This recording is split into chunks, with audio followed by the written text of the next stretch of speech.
미국 대선 후보 결정을 위한 선거전이 세 번째 대결을 맞았습니다. 민주당에서는 힐러리 클린턴이 버니 샌더스의 돌풍을 일단 차단했습니다. 또 공화당에서는 도널드 트럼프 후보가 압승을 거둬서 대세론에 점차 힘이 실려가는 모습입니다. 미국 대선 판세와 전망, 박성호 YTN 보도국 선임 기자와 함께 분석해 보겠습니다. 안녕하십니까? 네. 일단 클린턴 후보가 샌더스 돌풍을 막아냈어요. 네, 그렇죠. 그러니까 클린턴 후보가 지금 한 50%가 넘었고, 예. 샌더스 후보가 한 47%, 결국은 한 5%포인트 정도로 이겼죠. 예. 근데 여기서 중요한 것은 이기긴 이겼는데, 여론조사에서도 물론 이길 것으로 돼 있었어요. 예. 다만 여기서 생각보다는 그렇게 크게 못 이겼다는 거죠. 예. 그러니까 클린턴 후보하고 샌더스 후보를 비교해 보면 가장 첫 번째 아이오와에서 클린턴 후보가 이겼죠. 예. 거의 동률이고, 예. 뉴햄프셔에서는 샌더스 후보가 크게 이겼는데, 예. 이번에 이 세 번째 그 네바다주 민주당 코커스에서는 예비 경선에서는 클린턴 후보가 이겼는데 그 표 차이가 크지 않았다. 예. 이런 특징이 있습니다. 예. 그럼에도 불구하고 이번 승리는 좀 의미 있는 승리로 볼 수 있겠는데 그 배경이 어떤 것으로 분석이 되고 있습니까? 두 가지로 볼 수 있습니다. 예. 우선 우선 네바다주라는 데가 예.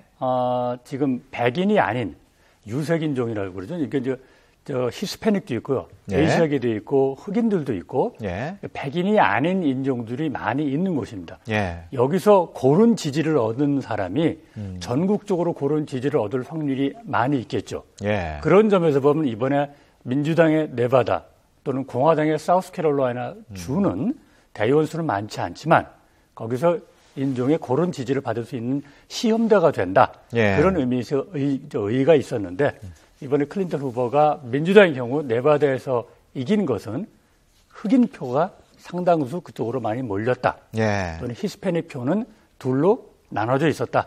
이런 그 특징이 있습니다. 그렇군요. 공화당 상황도 좀 알아볼까요? 그 트럼프 후보 예상대로 승리를 했어요. 했는데 아까 제가 조금 전에 말씀드린 민주당 쪽에서는 한 5%포인트 차이인데 공화당 쪽에서는 10%포인트 이상 차이 납니다. 예. 그러니까 압승을 한 거죠. 지금 2, 3등을 두 후보가 다른 예. 후보가 다투고 있지만 어쨌든 트럼프 후보는 사우스캐롤라이나 공화당 프라이머리 일종의 예비선거죠. 똑같죠. 예비선거에서 압승을 한 겁니다. 예. 이런 트럼프가 어떻게 보면 압승인데 어떤 요인이 압승을 거두게 했을까요?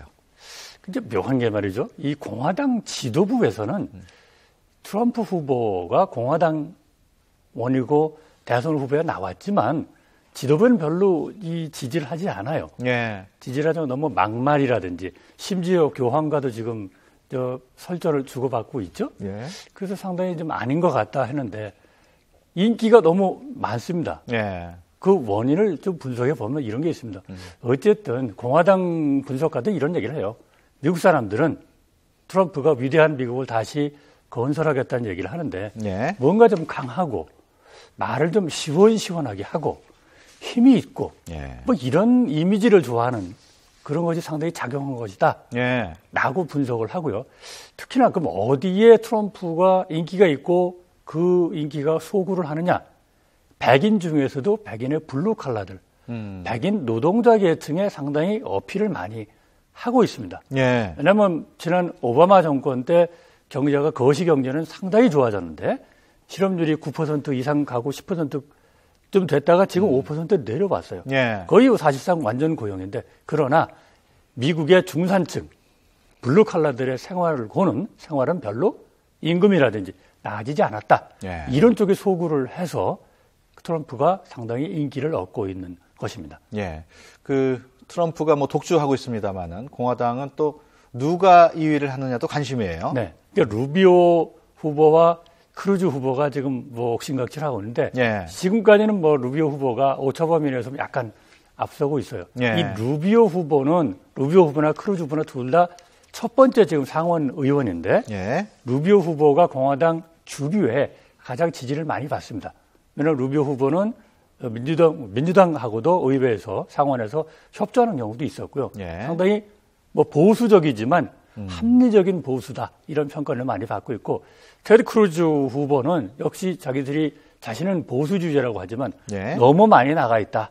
이른바 복음주의자들의 그 신조라고 할까요? 예. 그쪽에 너무 경도가 돼 있어서 뉴햄프셔선 좀 약간 선전했고 아이오와에서 이겼지만 너무 좀 나간 거 아니냐라고 해서 좀 경계를 받고 있는 상황입니다. 예. 다음 달 초에 이른바 슈퍼화요일 선거가 예정이 돼 있는데 이번 경선 결과가 그런 슈퍼화요일 선거에 어느 정도 영향을 미칠까요? 그것이 상당히 영향을 미칠 거라는 예상을 갖고 있습니다. 예. 우선 민주당을 보면 힐러리 클린턴 후보가 일단은 뭐 5% 포인트지만 이겼잖아요. 예. 그러면 흑인표를 많이 얻은 셈이거든요. 예. 무슨 얘기냐면 다음 주 수요일에 다음 달 1일에 슈퍼 튜스데이라고 하는데 보면은 예. 주는 13개 주가 하고 아메리카 사모아를 미국령을 포함하면 14곳에서 이루어지는데 예. 이때 보면 민주당의 경우에 묘하게 나눠집니다. 흑인표가 많은 주가 있습니다. 알라바마주라든지 뭐 조지아, 텍사스, 예. 뭐 아카소 이런 주 쪽은 흑인들이 많아요. 히스패닉들도 있고요. 예. 그래서 그쪽은 힐러리 클린턴이 좀 유리할 것이다. 예. 그러나 동시에 이루어지는 또 콜로라도, 매사추세츠라는 게 다 동부 쪽이니까 예. 백인 쪽이 좀 많은 쪽은 샌더스가 유리할 것이다. 예. 그래서 어쨌든 민주당이 슈퍼 튜스데이에서 어떻게 나가냐? 여기는 힐러리 클린턴이 일단은 약간 우세한 것으로 점이 쳐지고 있고요. 예. 공화당은 이 트럼프의 우세가 거의 대세론을 굳어지는 거 아니냐라는 얘기가 더 많이 나오고 있는 것 같습니다. 예. 미 대선 과정에서 계속 얘기되는 관전 포인트 하나가 아웃사이더, 네. 아웃사이더 또 분노 이런 용어인데 예. 이 실체가 뭘까요? 그러니까 이제 분노라고 한 것은 앵거라고 하고 frustrations라고 해가지고 뭔가 좀 이 뭐라고 좌절하는. 우리 좌절도 하고요 이런 거란 말이죠. 근데 이게 민주당과 공화당이 공이 그걸 가지고 있어요. 방향은 상당히 다르지만 예. 우선 샌더스를 보면 이런 겁니다. 대형 은행 같은 거 좀 없애자. 그리고 대학생들을 공립에서 세운 대학생 학비는 좀 면제해 주자. 예. 이런 얘기거든요. 실제로 보면요. 약간은 그걸 먹히는 게 미국에서 대학 다닐 때 그 스튜던트 론이라고 그래가지고 빚을 많이 져요. 예. 얻어가지고 졸업을 하잖아요. 이 졸업하는 사람들이 평균 4천만 원 이상의 빚을 지고 졸업을 한다고 합니다. 예. 그러니까 이게 상당히 먹히고 있죠. 예. 그래서 지금 특히나 샌더스 경우는 1대 99. 이 경제가 성장해도 예. 99%는 그냥 여전히 가난하고 1%가 돈을 더 많이 가지고 간다라는 구호를 내걸고 자기 스스로 민주당 후보지만 민주주의적인 민주당의 사회주의자다. 예. 이런 걸 가지고 있는 특히나 주목할 것은 젊은이들이 많이 투표를 한다는 거예요. 예. 이번에 지금 네바다에서 샌더스 후보가 지긴 했지만 45세 미만의 사람들은 상당수가 네. 샌더스 후보를 지지했고요. 45세 이상이 클린턴 후보를 지지했거든요. 그래서 지금 졌지만 소수민족에서도 점차 샌더스 쪽으로 이동하는 것이 늘고 있다. 예. 또 하나 클린턴 후보와 샌더스 후보의 전국 지지율이 있죠. 여태까지 클린턴 후보가 부동의 1위였습니다. 그런데 예. 최근에 어떤 조사에서 팍스 뉴스에서 조사에서는 그게 처음으로 뒤집히겠습니다.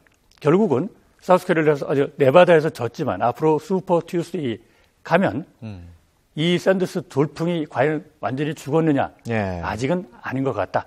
이렇게 판단이 됩니다. 예. 공화당 쪽에서는 제가 조금 전에 말씀드렸듯이 트럼프가 워낙 우세이기 때문에 아마 그것이 뒤집히기는 어렵지 않을까라는 생각을 해보고 있습니다. 일부에서는 그 샌더스 후보 공약 내용을 다 그걸 신철을 하려면 뭐 엄청난 돈이 필요할 거다. 그런 지적도 있어요. 심지어 진보적인 시각을 가진 경제학자들도 그거 어렵다라는 생각들을 많이 하고 있거든요. 그래서 이런 특징이 있는 것 같아요. 샌더스 후보나 트럼프 후보나 그 공약이 얼마나 지켜질 수 있고 현실성이 있느냐라는 것보다는 우선 두 후보가 워낙에 이미지 정치가 상대적으로 기존 정치하고 다르다라는 것이 훨씬 먹혀 들어가는 형세이기 때문에 지금은 세세히 공약을 비교해서 공약을 가지고 따져본다. 예. 라는 것보다는 자기과 유권자들이 나와 좀 동일시하는 거. 저 사람은 나와 반대구나. 나하고 똑같구나. 나는 그런 쪽으로 민주주의에서 좀 안 좋은 쪽으로 가는 것 아니냐라는 우려가 상당히 많이 제기가 되고 있습니다. 예. 끝으로 그 공화당의 트럼프 후보, 물론 처음 예선할 때는 어느 정도 돌풍이 있었지만 지금처럼 이렇게 압승을 거두고 계속될지는 사실 예상을 못한 게 사실인데 기존의 정치권을 아주 크게 흔들어 놓고 있어요. 어떻게 너무 많이 흔들고 있죠. 너무 많이 막말도 많이 하고 있고요. 대표적으로 한번 볼까요? 이민자 1,100만 명, 1세대와 그 자녀까지 다 쫓아내야 된다. 무슬림들은 미국에 들어오지 못하게 해야 된다. 뭐 이런 얘기를 하고 있거든요. 근데 그게 그러면 지금 사실 미국의 근로자들, 그런 블루칼라들은 뭔가 좀 불안감이 상당히 많이 있어요. 이 직업의 안정성이라든지 실업이라든지 이게 있는데 이럴 때 그것을 먹고 자라는 것이 그런 거라는 겁니다. 위대한 미국을 하고 이민자들을 내몰고 이런 식으로 해서 그런 마케팅을 한다. 라는 비판을 많이 받고 있는데 어쨌든 그런 사람들이 트럼프를 상당히 많이 지지하기 때문에 제가 조금 전에 말씀드렸듯이 이거는 결국은 민주주의의 어떤 발전이나 그런 것보다는 민주주의를 저해하는 어떤 그런 길로 미국이 접어드는 거 아니냐라는 우려들이 많이 제기가 되고 있습니다. 알겠습니다. 지금까지 박성호 YTN 보도국 선임 기자와 함께 미국 대선 상황 분석해봤습니다. 오늘 말씀 고맙습니다.